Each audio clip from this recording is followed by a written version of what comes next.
What's up, guys? Stacy here from Becoming Financially Fit, and today we're gonna interesting topic to talk about. We're going to be talking about budgeting, everything that goes into it, everything that you should be looking out for. I'm gonna give you guys some tips and tricks that I use to craft my monthly budget, and maybe it can help you guys out in the future. So, if you guys haven't seen my channel before, I make videos about personal finance, financial literacy, savings, investing, and I also try to throw some entrepreneurship in there as well. So if you're interested in any of those topics or you want to see more videos like this in the future, make sure you subscribe to the channel and don't forget to hit the bell to be updated anytime I post new content.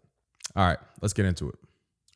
So getting started, the main questions I have from a lot of my viewers is how do you create a budget? And this is something that's overlooked by a lot of people, but the first thing that goes into creating a budget is actually not breaking the spreadsheet out or, getting your pen and paper out. It's actually coming up with a list of your expenses. Now, this takes time and there's different ways to do it. You can track your expenses by hand. Everything you spend, whether that come from your credit card or your checking account or your debit card, you track those by hand. You can use your bank statements, but I want to make this so clear to you guys that in order to create a great budget and make sure it's balanced going forward is to know where your money is going. This is something I've harped on a bunch in the past, but a lot of people just try to start out with a budget about, okay, here's what I want to save. Here's what I want to spend on groceries or gas or utilities or rent, but they don't take the time to actually know where their current finances are moving. And like I said, that's paramount in actually creating a balanced budget. Know where all of your money is coming from and know where all of your money is going to on a month to month basis. This can be done by looking at your bank statements, your credit card statements, and just going through and tracking to see every single penny and where it's going. And this can be done, I would say it's a good place to start by looking at the past 3 months of expenses. But as we'll get into here in a little bit, you'll know that month by month, your budget can change just a little bit. So after you started to track your expenses for the past month or the past couple of months, you start to see a pattern. You can actually start to accurately predict where your money is going to be going to within the future, the next 30 days or the next 60 days. You kind of have that blueprint, and that's actually going to be able to help you create your balanced budget. So now we get into the question, what is a good budget for yourself? And the answer to that question all depends on your personal situation. That's why it's paramount to know where your money is coming from and where your money is going to on a month by month basis. A lot of people overlook the fact that they may have a 9 to 5 job bringing in a salary, while others may have a 1099 job where they're bringing in money not periodically on a monthly or bi-monthly basis, but it could be, every 2 weeks or every week and a half, they're getting a new job. So it really depends. So it might be a little harder for that particular individual to balance out their budget or to predict their budget on a month to month basis, but it's not impossible.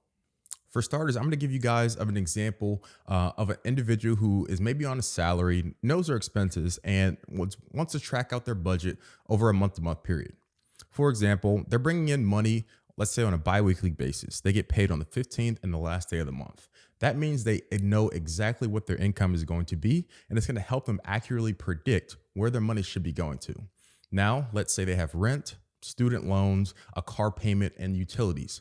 And those are all the things that are set in stone, they're fixed, and they don't change every month. They know that they can take their income that they get on a biweekly basis, subtract out their expenses that they know are going to be expenses, and that kind of gives them a range of money to play with. And that extra money is going to be discretionary income. That's going to be the income that they use to do other things. So this could be doing other things like buying groceries or buying gas or paying for insurance or, going out to eat maybe a couple of times a week. These are all things that you need to decide after you've known your expenses versus your income. One important thing that I don't want to forget about is the fact that in that initial balancing out of your revenue versus your expenses, you should put something in there. And that's paying yourself first. A lot of people think about this as something that they do after they've paid all their bills or after they've paid all their debt off. But this is something that you should be doing every time you get paid. The number one rule is to pay yourself first and to make sure that out of this budget, you have somewhere in there, maybe it's 5%, maybe it's 10%, maybe it's $100 each time you get paid. something in there that's going to help you build up to what we call an emergency fund, or to build towards investments, or a home, or different things like that that you have planned out for the next 3 to 5 years. Pay yourself first and make sure to put that in your budget before you put in anything else as far as discretionary expenses. One thing I'll also note is that your budget will change month to month. It's not going to be a set in stone thing that you can just look at one time and know, okay, here's exactly how much I need to spend, because things come up. People travel, there's holidays. I want to give you guys a great example.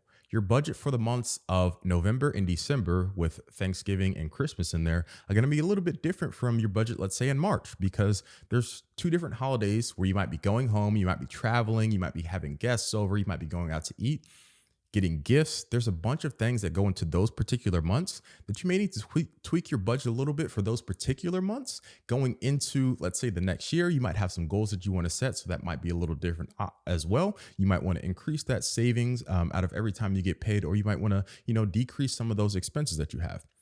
Like I said, a budget is just a starting place, but month to month, your budget will be different, and it's up to you to kind of determine the sweet spot in tweaking those things on a month to month basis to make sure you're meeting all your needs. In my personal opinion, I think one of the best parts about creating a budget and tracking those expenses is finding areas in your monthly budget where you're overspending. And that can be in the form of subscriptions. It could be in the form of going out to the bar and or eating out. It could be anything that you're doing that's taking some of that discretionary income away from yourself and your savings goals, or your investing goals, or your home ownership goals. You could find ways by tracking your expenses to cut those out. I'll give you guys a great example. Netflix is an amazing company. They offer thousands of movies and you're able to watch it on demand. You can share that password, but they charge a monthly fee. And the monthly fee is not that bad. When you think about it, if you're making a significant amount of money on a per monthly basis, then when the bill comes out that's auto charged from your checking account or your savings account, you really don't care, right?